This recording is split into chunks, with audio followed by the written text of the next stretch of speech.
How's it going, guys? It's Richard, and earlier today I completed the Brink of Extinction Grandmaster quest, which was released today, it was kind of a cool quest. I kind of enjoyed it. But obviously one of the most sought after things about the quest, and everyone was getting kind of excited about, is this new Obsidian Armour that people were really worried that, oh, is this actually going to take the new place of Torva, of various next sets, and sort of generally is it going to be an awesome set of armour because they saw crazy life point bonuses. So I'm going to equip the armour really quickly for you, and there you go. I think it looks kind of awesome.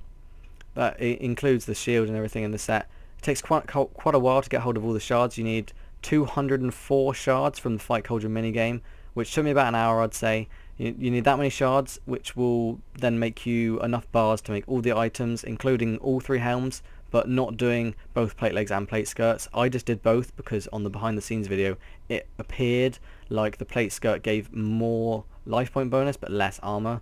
That isn't the case, they're identical. That was me just, I think, getting a bit sort of speculative.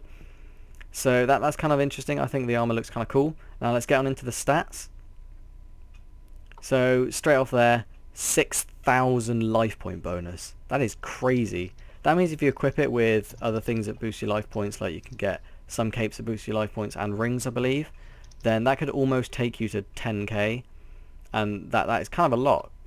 Which, I mean, when you compare that to sort of other things in the game, normally I would only get around 8k life point bonus with most of my equipment sets, but I guess that's mainly because I don't really have high-end gear, because I don't really have the money for it at the moment.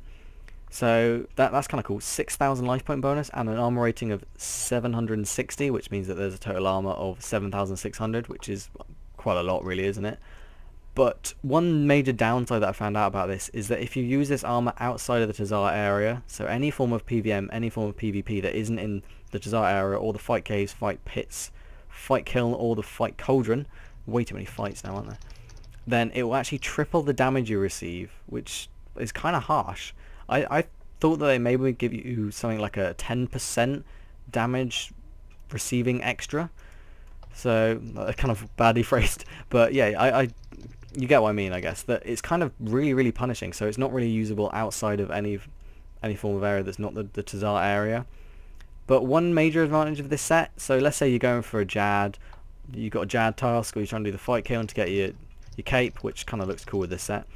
Then you only have to use these 2 inventory slots for helms, because it works exactly the same as Void.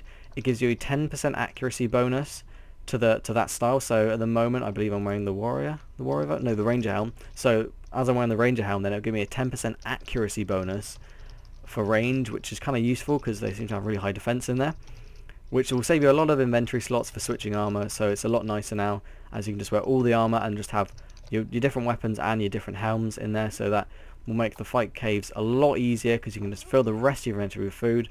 So that's really cool. A little bit of a note though that I was kind of surprised at is that the armor is degradable. After about 3,000 hits you take, then the armor will degrade, and it's not like most armor where it will degrade and then you go back and then you talk to some guy and it'll repair it for you. It just disappears. So let's say you're just randomly in the fight caves, your armor will just completely disappear, which seems a little bit crazy because they have absolutely no armor. But I suppose you should be aware if your charges are about to run out. So that's one downside of it. And to sort of in general, it's kind of awesome armor if you're inside the tokhaar area. So, I mean, any other form of PVM, PvP, it's not really going to be worth it. But it could be a cool cosmetic. Like, I've seen a few people running around with it. I personally think it does look really nice. I think it's a good set, and it's worked really nicely, and it definitely fits well with the tokhaar cowl, which I assume was their aim. So that's kind of interesting. In terms of how hard I found the quest, I actually struggled quite a lot on the boss fight to start with until I figured out a good strategy.